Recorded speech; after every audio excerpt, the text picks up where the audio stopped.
ማለዳ የመጣ ስታነቃኝ እንደምን አደራችሁ ክቡራትና ክቡራን የምፅዓቱ አዋጅ ነጋሪ አገልግሎት አድማጮቻችን፣ ሰላም ለእናንተ ይሁን። የማለዳ ቁርሳችንን አሁን ጀምረናል። አዘጋጅ እና አቅራቢ ፓስተር አለማየሁ ነሞ። መልካም ጊዜ ሆነላችሁ። ከሕይወት ምንጭ ውሃ ስታረካኝ ሰላም ጤና ይስጥልን። እንደምን አደራችሁ። የጌታ ጸጋ፣ ሰላም፣ ምሕረት፣ ቸርነት በዝቶልን ዛሬ ማለዳ ደግሞ የእግዚአብሔርን ቃል ልንካፈል ተገናኝተናል። ይህ በምፅዓቱ አዋጅ ነጋሪ አገልግሎት እየተዘጋጀ የሚቀርብላችሁ የማለዳ ቁርስ ፕሮግራማችን ነው። ወደ ዛሬው የማለዳ ቁርስ ፕሮግራማችን ከማለፋችን በፊት ይህንን ማለዳ በምሕረትና በቸርነቱ የሰጠንን እግዚአብሔር አምላካችንንና አባታችንን አመስግነን ወደ ዛሬው የማለዳ ቁርስ እናልፋለን። የዘላለም አምላክ እግዚአብሔር ሆይ ስለ ምሕረትህና ስለ ቸርነትህ፣ ስለ በጎነትህና ስለ መልካምነትህ፣ ስለ ሁሉም ነገር እናመሰግንሃለን። አንተ ቸር፣ መሐሪ፣ ኃያል፣ ብርቱ አምላክ ነህና ክብር፣ ምስጋና፣ አምልኮ፣ ስግደት፣ ውዳሴ ሁሉ በዚህ ማለዳ ለታላቁ ስምህ እናቀርባለን። እግዚአብሔር ሆይ ስለረዳን፣ ስለደገፍከን፣ አቅም ስለሆንከን፣ ጉልበት ስለሆንከን፣ በምሕረትና በቸርነት ስለከለልከን እናመሰግንሃለን። ደግሞ ሕያውና ቅዱስ የሆነውን ቃልህን ባርክልን። የቃልህ ኃይልና ጉልበት በሕይወታችን እንዲሠራ በኢየሱስ ክርስቶስ ስም እርዳን። በመንፈስ ቅዱስ ጸጋና ኃይል አስተምረን። መንገዳችን በቃልህ የቀና ይሁን። ቃልህን ደግሞ በክርስቶስ ኢየሱስ ስም ባርክልን። ሁሉ ለስምህ ክብር ይሁን። ስለ ሁሉ ነገር ተመስገን። በጌታ በኢየሱስ ክርስቶስ ስም አሜን። እንግዲህ እየተመለከትን ያለነው የኤፌሶንን መጽሐፍ ነው። ኤፌሶን ምዕራፍ 2 ነው እየተመለከትን ያለነው። በትናንትናው ዕለት ቁጥር 18ን ተመልክተን ነበረ። በነገራችን ላይ የኤፌሶን መጽሐፍ ተያያዘ ነው። ምዕራፍ 2 ስትመለከቱ አንዱ ከአንዱ ቀጥሎ ያለ የተያያዘ ስለሆነ ነው ትንሽ ገባ ብዬ የትናንትናውን ደገም አድርጌ ወደ የሚቀጥለው ክፍል ማርፍበት ምክንያት ትልቁ ያም ምክንያት እንደሆነ እንድትረዱልኝ ይፈልጋለሁ። እንግዲህ በእርሱ ሥራ ሁላችን በአንድ መንፈስ ወደ አብ መግባት አለን ይላል። በማስራ በኢየሱስ ክርስቶስ ሥራ፣ እሱ በመፈጸመው የመስቀል ሥራ፣ በእኛ ሥራ ሳይሆን፣ በእኛ ትጋት ሳይሆን፣ በእኛ ልፋት ሳይሆን በእርሱ ሥራ የመግባት መብትን አግኝተናል። ወደ እግዚአብሔር የገባ ነው በአንድ መንፈስ ነው፣ በአንድ ልብም ነው፣ በአንድ ጸጋ ነው፣ በአንድ ምሕረት ነው፣ በአንድ ቸርነት ነው። በመስቀል ላይም በተሰራልን በአንድ ሥራ ነው። እኛ ሁላችን ሞታን ነበርን። እኛ ሁላችን ከእግዚአብሔር የራቅን ነበርን። እኛ ሁላችን ጽድቅ የማይገባን ነበርን። ለራሳችንን ጽድቅ ልናቆም የማንችልና የምንጸድቅበት መንገድ የሌለን ሰዎች ነበርን። ምክንያቱም እግዚአብሔር እንኳን በሰጠው በሙሴ ሕግ እንኳን ሰዎች ሊጸድቁና ሊድኑ አልቻሉም። ምክንያቱም ትእዛዚቱን መፈጸም ስላልቻሉ ነው። ሕግ የተሰጠው ደግሞ ኃጢአትን ለማመልከት እንደሆነ እናውቃለን። ነገር ግን በእርሱ ሥራ ሁላችን በአንድ መንፈስ፣ በሁለት መንፈስ አይደለም፣ ወደ አብ መግባት አለንና ይላል። እንግዲህ የተሰጠን ያ መንፈስ ስንት መንፈስ ነው? አንድ መንፈስ ነው። አንዳንድ ጊዜ በቤተ ክርስቲያን መካከል፣ በቅዱሳን በወንድሞች መካከል የሚታየው ልዩነቶች፣ መጠላላቱ፣ መጠላለፉ፣ ክፋትና ተንኮሉን፣ ጥላቻውን ስትመለከቱ ይህ ከየትኛው መንፈስ ነው ብላችሁ ትጠይቃላችሁ።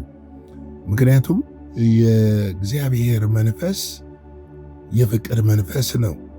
የእግዚአብሔር መንፈስ ወንድምን የመውደድና ወንድምን የመቀበል መንፈስ ነው።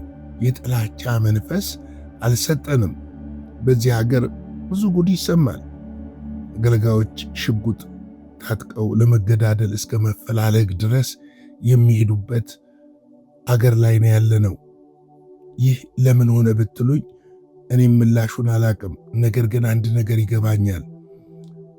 የእግዚአብሔር መንፈስ ካለብህ ፍቅር ሰው፣ ትሁት፣ ታጋሽ፣ ሩሩ፣ ቸር፣ መሐሪ ነው የምትሆነው። የዲያብሎስ መንፈስ ሲኖርብህ ግን ቂመኛ፣ ነፍሰ ገዳይ፣ ጥላቻ፣ ቅናት፣ ክፋት፣ ተንኮል በሕይወትህ ውስጥ ይሞላል ማለት ነው። እንግዲህ በእግዚአብሔር መንፈስና በዲያብሎስ መንፈስ መካከል ያለው ልዩነት የፍሬ ልዩነት ነው። እንግዲህ በፍሬያቸው ታውቋቸዋላችሁ ነው ያለን ጌታ ኢየሱስ ክርስቶስ። በተለይም ማቴዎስ 7:15 ላይ ሲናገር በዛ ስፍራ ላይ በፍሬያቸው ታውቋቸዋላችሁ ብሎን በግልጽ ይነግረናልና ነው። እንግዲህ ወደ ዛሬው መልእክታችን ስንሄድ እንግዲያስ ከእንግዲህ ወዲህ ከቅዱሳን ጋር ባላገሮች ነን፣ የእግዚአብሔርንም ቤት ሰዎች ናችሁ እንጂ እንግዶችና ምጻተኞች አይደላችሁም ይላል። ከገባን ወደ እግዚአብሔር መንግሥት ከገባን ከእንግዲህ ምንድነን? እንግዶች አይደለንም። ከእንግዲህ ምጻተኞችም አይደለንም። ከእንግዲህ ምንድነን ስንል የእግዚአብሔር ልጅ ነን ይላል መጽሐፍ ቅዱስ። የማ ልጆች ነን? የእግዚአብሔር ልጆች። ወደ እግዚአብሔር መንግሥት እንድንገባ ያደረገን እግዚአብሔር ልጆቹ ስላደረገን ነው። ልጆቹ ማድረግ ብቻ አይደለም፣ ባላገሮች ናችሁ ይለናል። ማለት አገር ሰጥቶናል ማለት ነው።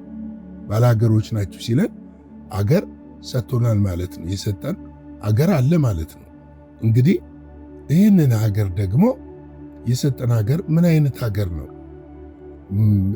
መጽሐፍ ቅዱሳችን በሮሜ ላይ ሲናገር እንደዚህ ይላል። ከቁጥር 9 ጀምሮ እንመልከተው ወደ ታች። እናንተ ግን የእግዚአብሔር መንፈስ በእናንተ ዘንድ ቢኖር በመንፈስ እንጂ በሥጋ አይደላችሁም። የክርስቶስ መንፈስ የሌለው ከሆነ ግን ይህ የእርሱ ወገን አይደለም ይላል። እንግዲህ የእርሱ ወገን የሆነው ወደ እርሱ የገባ ነው የእርሱ መንፈስ በእኛ ውስጥ ስላለ ነው። ክርስቶስ በእናንተ ውስጥ ቢሆን ሰውነታችሁ በኃጢአት ምክንያት የሞተ ነው፣ መንፈሳችሁ ግን ደግሞ በጽድቅ ምክንያት ሕያው ነው ይለንና፣ ነገር ግን ኢየሱስን ከሙታን ያስነሳው የእርሱ መንፈስ በእናንተ ዘንድ ቢኖር ክርስቶስ ኢየሱስን ከሙታን ያስነሳው እርሱ በእናንተ በሚኖረው በመንፈስ ለሚሞተው ሰውነታችሁ ደግሞ ሕይወትን ይሰጣል። እንግዲህ ወንድሞቹ ሆይ ይህ ዕዳ አለብን፣ እንደ ሥጋ ፈቃድ እንኖር ዘንድ ለሥጋ አይደለም። እንደ ሥጋ ፈቃድ ብትኖሩ ትሞቱ ዘንድ አላችሁና፣ በመንፈስ ግን የሰውነትን ሥራ ብትገድሉ በሕይወት ትኖራላችሁ። በእግዚአብሔር መንፈስ የሚመሩ ሁሉ እነዚህ ምንድን ናቸው ይላል? የእግዚአብሔር ልጆች ናቸው ይልና ቁጥር 15 ላይ አባ አባት ብለን የምንጮህበትን የልጅነት መንፈስ ምን አደረግን? ተቀብላችኋል እንጂ እንደገና ለፍርሃትና ለባርነት የባርነት መንፈስ አልተቀበላችሁም። ምንድናችሁ ይለናል? ልጆች ናችሁ። ወደ እግዚአብሔር መንግሥት ከገባችሁ በኋላ አባት ብላችሁ የምትጮህበት የልጅነት መንፈስ ተሰጣችሁ እንጂ ለፍርሃት እንደገና የባርነት መንፈስ አልተሰጣችሁም። የተቀበላችሁት መንፈስ የነጻነት መንፈስ ነው። የተቀበላችሁበት መንፈስ የልጅነት መንፈስ ነው።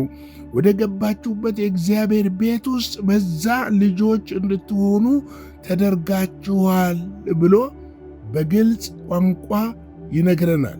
ቁጥር 16 ላይ ይመጣና ደግሞ የእግዚአብሔር ልጆች መሆናችንን ያ መንፈስ ራሱ ከመንፈሳችን ጋር ይመሰክራል ብሎ ይነግረናል።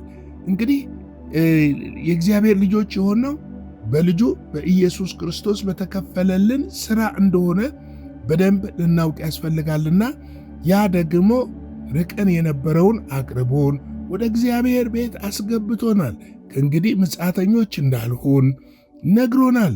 ባለቤቶች እንደሆንን ነግሮናል። ቁጥር 17 ላይ ሲነግረን ልጆች ከሆናችሁ ምንድናችሁ? ወራሾች ደግሞ ነን። ማለትም የእግዚአብሔር ወራሾች ነን። አብረን ደግሞ እንድንከብር አብረን መከራን ብንቀበል በክርስቶስ ጋር አብረን ምንድነን? ወራሾች ነን ብሎ በግልጽ ቋንቋ ይነግረናል። ወራሾች ነን አብረን ምንድነን? ወራሾች ነን ብሎ ይነግረናል። በግልጽ ቋንቋ ነው እየነገረን ያለው። ለዚህ ነው በዚህ ስፍራ ላይ በደንብ እንድናይ የሚያስፈልግበት ዋና ምክንያትም እንድንመለከት ወደዚህ ክፍል የመጣውበት ምክንያት ወራሾች እንደሆን የእግዚአብሔር ልጆች እንደሆን ወደ እግዚአብሔር መግባት ያገኘነው ዝም ብሎ እንዳልሆነ እንድንረዳ ያስፈልጋል። እንግዲህ እነዚህን ነገሮች እያልን ከሆነ በእግዚአብሔር መንግሥት ውስጥ የእግዚአብሔር ወራሾች መሆናችንን በደንብ ልናረጋግጥና ልንገነዘብ ያስፈልጋል። ለዚህ ነው እንግዲያስ ከእንግዲህ ወዲህ ምን አይደላችሁም፣ ከቅዱሳን ጋር ባለአገሮች ናችሁ፣ ወራሾች ናችሁ። ባለአገሮች ናችሁ፣ ወራሾች ናችሁ፣ የእግዚአብሔር ቤት ሰዎች ናችሁ። ምን ማለቱ ነው? የእግዚአብሔር ልጆች ናችሁ። ከዚህ በኋላ ምን አይደላችሁም? እንግዶች አይደላችሁም፣ ምጽአተኞችም አይደላችሁም እያለን ያለው። እንግዶች አይደለንም፣ ምጽአተኞች አይደለንም፣ ባለርስት ነን፣ ባለቤት ነን፣ የእግዚአብሔር ልጆች ነን፣ የእግዚአብሔር ወራሾች ነን።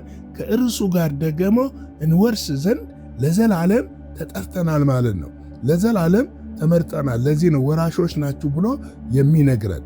እንግዲህ ወራሽ ከሆንን ልጆች ከሆንን ምጽአተኞች አይደለንም። ይህን ደግሞ በክርስቶስ ኢየሱስ ሥራ አግኝተናል። ስለዚህ ልናለቅስ አይገባም፣ ልናዝን አይገባም፣ ልንደሰት እንጆይ ልናደርግ ያስፈልጋል።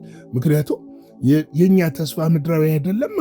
የእኛ ተስፋ እዚህ ምድር ላይ ተወርቶ ተበልቶ ተጠጥቶ የሚያልቅ የሚያበቃ ተስፋ አይደለም የተሰጠን ተስፋ የዘላለም ተስፋ ነው። ለዘላለም ከእሱ ጋር እንድንኖር ነው የተጠራ ነው። ለዘላለም የተጠራ ሰው በምድራዊ በጊዜያዊው ነገር ተሸንፎ ስለ ጊዜያዊ ነገር እያሰበ ዘመኑን በምድር ላይ አይፈጅም።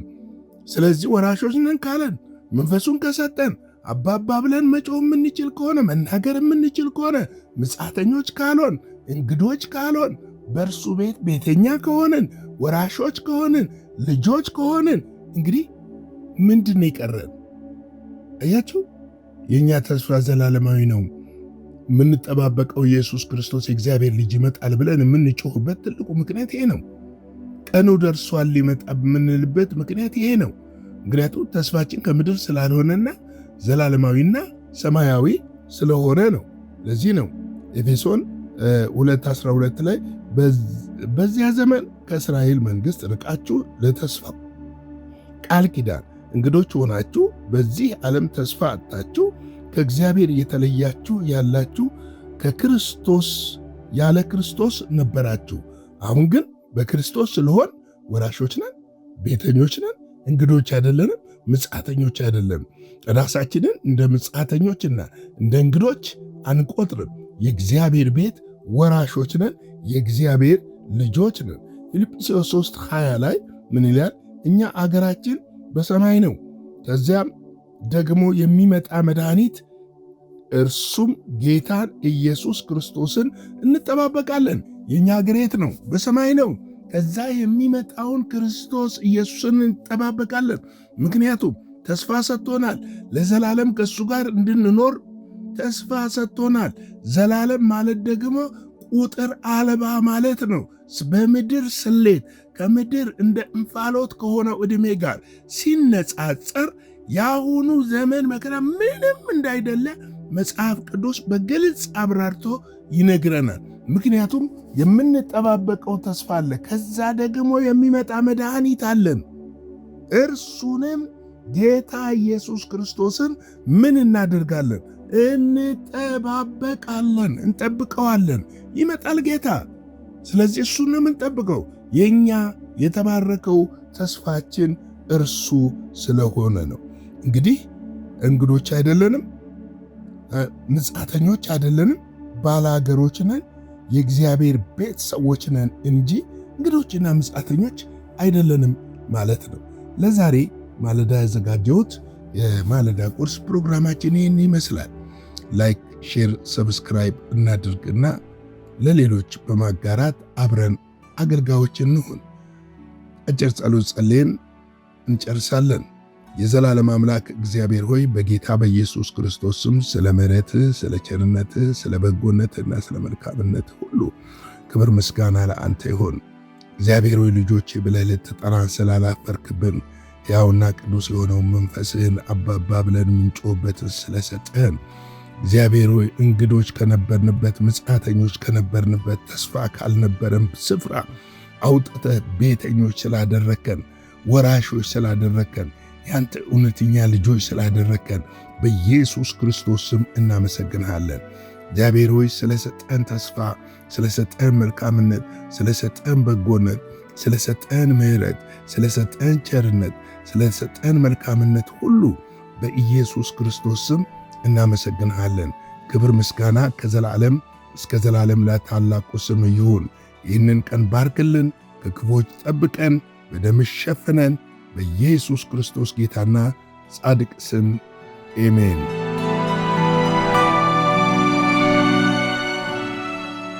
በነበረን የመልእክት ክፍለ ጊዜ እንደተባረካችሁ ተስፋ እናደርጋለን።